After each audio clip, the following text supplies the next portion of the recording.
Proverbs 4:18, it says, "But the path of the righteous is like the light of dawn, which shines brighter and brighter until full day."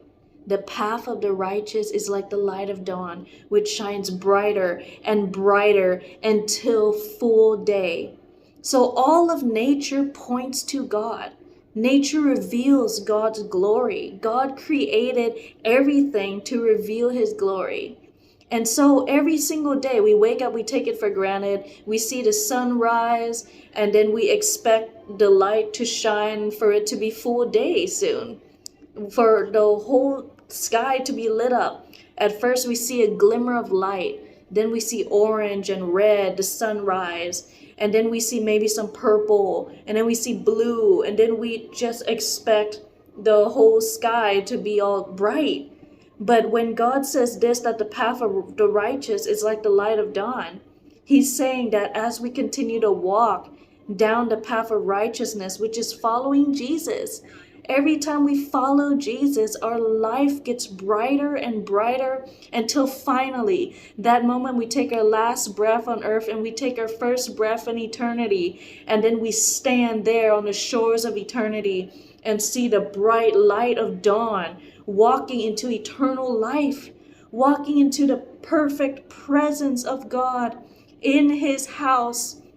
I cannot wait till that day. But as we see the dawn turn into the fullness of day, every single time we see that, we are reminded of God's promise that those who follow Jesus will have eternal life. We are reminded of his promise that as we continue to persevere, as we continue to push through, as we continue to run our race, we know that there is a reward waiting for us at the end of this race, at the end of the road.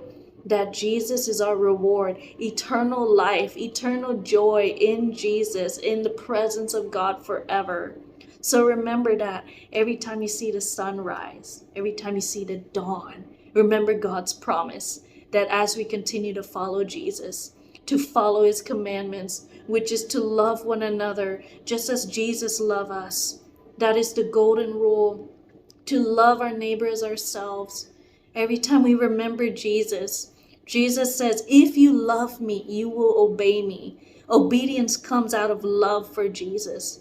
If you love him, overflowing with love, that love will be the one that controls you. Apostle Paul says we are controlled by the love of Christ. And so this love for Jesus, it moves you to do the things that are beautiful in God's sight.